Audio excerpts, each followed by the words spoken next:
साथियों आजकल बड़ा दुख है, लेकिन एक एक ऑब्जर्वेशन जो शायद आप सब देख रहे हैं कि परिवार में कलह बढ़ती जा रही है।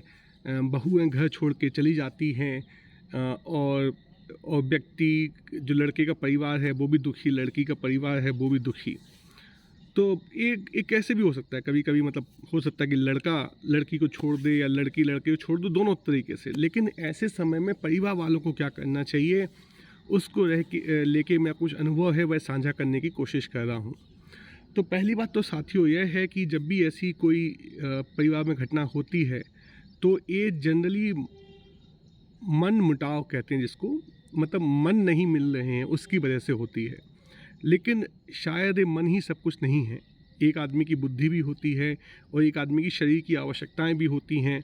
तो उन दोनों के बीच में जब व्यक्ति बुद्धि और शरीर को थोड़ा सा परे रख के, मतलब बिल्कुल उसकी बुद्धि कम हो गई है और शरीर एकदम समझ नहीं पा रहा है कि क्या करें, उस समय आदमी जब मन की कैद में चपेट में फंस जाता है तो उस समय इस तरीके के मनमुटाव होते हैं। देखिए, मैं इस बात को हाइपोथेसिस लेके चल रहा हूँ कि दोनों साथ साथ रहना चाहते हैं लेकिन रह नहीं पा रहे हैं। यदि दोनों साथ साथ रहना नहीं चाहते तो कोई मतलब ही नहीं है, लेकिन यदि साथ साथ रहना चाहते हैं लेकिन किसी मनमुटाव की वजह से रह नहीं पा रहे हैं, तब क्या किया जाए और तब परिवार वालों की भूमिका क्या है।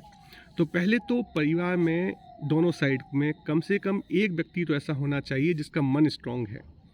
मतलब देखिए, मन मुटाव है तो ये मन मुटाव तो घूमेगा। इतनी सी जगह है मन में, इसमें चक्रवात घूमेंगे, विचार घूमते रहेंगे घूमते रहेंगे घूमते रहेंगे, ऐसा हो गया वैसा हो गया, ऐसा हो जाता वैसा हो जाता, उनने ऐसा क्यों कहा था, उन्होंने ऐसा क्यों कहा था, तो ये मन मुटाव तो चलता रहेगा। लेकिन इस समय इनके मन को एक खूंटा चाहिए। अगर खूंटा नहीं होगा ना तो मन घूम घूम के छीण होके ताकत खो के मर जाएगा और कोई मतलब नहीं है। तो एक व्यक्ति दोनों परिवारों में ऐसा होना चाहिए जिसका खूंटा मजबूत हो। खूंटा किस चीज़ का? समझदारी का। समझदारी क्या कि भैया जो कुछ भी अंत में रहना तो साथ में ही है और व्यवस्था जमानी है, और चाहे कुछ हो जाए इनका इस दोनों परिवारों के बीच में मुझे खूंटा बनना है। मुझे इस तरीके का खूंटा बनना है कि जब ये लोग थक जाएं, लड़ मड़ के एकदम थक जाएं, जब ये हार मानने लगें कि बहुत थक गया इनका दिमाग, लहूलुहान हो जाए दोनों परिवार वाले, तो ये व्यक्ति आके बोले चलो अब घर चलते हैं, बहुत हो गया खेल, चलो चलते हैं। तो एक व्यक्ति का खूंटे की भूमिका। दूसरा व्यक्ति ऐसा कि कभी कभी ना थक के आदमी कहीं जुड़ता नहीं है, जबकि इस मन से बाहर कहीं और दूसरे मन में चिपक जाता है। तो बात तो शादी ब्याह की है, जीवन के साथ की है, तो ऐसा करना तो हम अलाउ नहीं कर सकते। तो क्या करना चाहिए, एक व्यक्ति ऐसा होना चाहिए कि यदि आपको लगे कि बातचीत बंद हो गई है, संवाद बंद हो गया है, तो परिवार का कोई एक व्यक्ति ऐसा होना चाहिए जिसका बेसिकली उसका मन अच्छा हो और वो हवा दे सके। मतलब मौके वक्त पे भैया फ़ोन लगा के पूछ लें, भैया बाकी लड़ाई चल रही है वो सब ठीक है लेकिन हैप्पी बर्थडे, शादी की सालगिरह मुबारक हो, और पानी बरसा कोई दिक्कत तो नहीं हुई। मतलब किसी तरीके से संवाद को बनाए रखे, क्योंकि यदि संवाद टूट गया ना तो आदमी का मस्तिष्क ऐसा है कि वो कहीं और लग जाएगा, फिर वो भूल जाता है। मतलब 5-10 साल में तो, मतलब 10 दिन में तो आदमी मर जाए, 13 के बाद तो लोग को भूल जाते हैं। तो इसमें भी 2-4-5 महीने में अगर संवाद नहीं हुआ और हर हफ्ते यदि किसी ने संवाद नहीं किया, जो भी आपकी फ्रीक्वेंसी हो सकता है कि संबंध टूट ही जाए।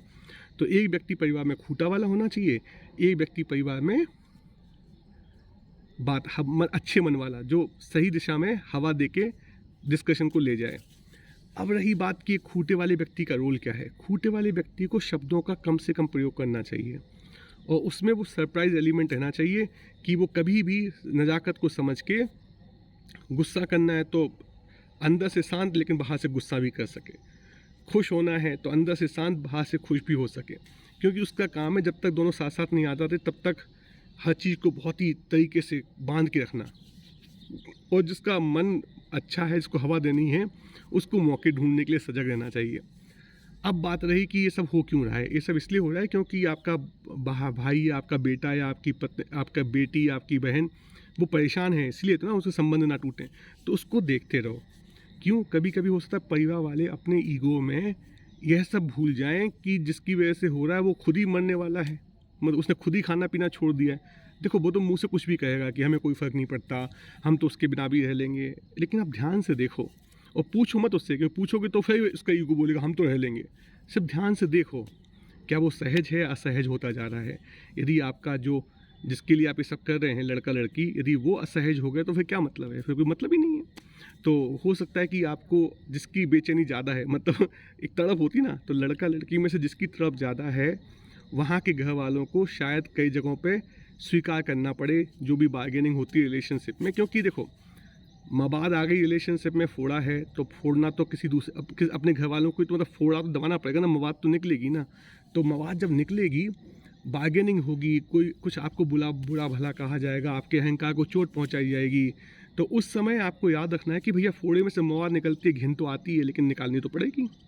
तो यदि आप जब बातों पे बातें खुलें, आपके अहंकार को चोट पहुंचे, कम से कम जो खूंटे वाले के और मन वाले के, तो उस समय याद रखना कि भैया अहंकार कोई मायने नहीं रखता, अपना लड़का लड़की मायने रखते हैं, जो जिसके लिए सब कर रहे हैं। तो अपने घर वालों से मेरी रिक्वेस्ट है कि अपने अहंकार को साइड में रख के बात करें, अपनी बात को सही साबित करने के लिए, और ज़्यादा दूर की भविष्य की, कम अपने भविष्य की सोचने के लिए कि भैया वो घर आ गई लड़की तो हमसे कैसा बोलेगी, अब वो घर आ गई, उसने तो गाली दी थी हमें, अब वो घर आएगी तो हम पे कब्जा कर लेगी। अरे ऐसा नहीं होता है। जब आदमी परेशान होता है, असहज हो जाता है, उसके मन में बुद्धि का, ज्ञान का, शरीर में स्वास्थ्य का, या धारणाओं में कुछ अज्ञान का अभाव हो जाता है, तो अभाव में स्वभाव बिगड़ जाता है। मतलब ऐसे वक्त में इंसान बुरा भला मुंह से निकल ही जाता है, तो वो उसकी सहज प्रवृत्ति नहीं होती है। हम सबके अंदर कुछ ना कुछ ऐसा छिपा हुआ है जो आप और हम सबको नहीं पता, और वो इसीलिए कहते हैं जबरदस्ती जिसका दिल सूखा हो उसको माचिस नहीं लगानी चाहिए, क्योंकि फूट ही जाएगा, फिर वो सूखा जंगल जल जाता है। तो सूखे जंगल में माचिस जलाओगे और फिर बोलोगे कि जंगल में आग लग गई और हमें जंगल अच्छा नहीं लगता, ऐसा थोड़ी होता है भाई। आपने काहे माचिस जलाई अगर उस जंगल सूखा था? तो हम घर वालों को भी ये देखना चाहिए कि सामने वाले के घर वाले में उनके सूखा तो नहीं है, दिल एकदम सूख तो नहीं गए। यदि दिल सूख गया है तो पानी गिरने का इंतजार करो, जबरदस्ती जाके अपनी बातचीत से माचिस की तीली मत जलाओ वहाँ पे।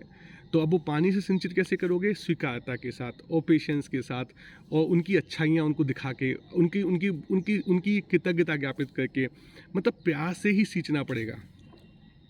यदि सामने वाले का दिल सूख गया है ना, और वातावरण में गर्मी ज़्यादा है, तो घर बचाने के लिए उसको सिंचित करना पड़ेगा, गीला रखना पड़ेगा आपको।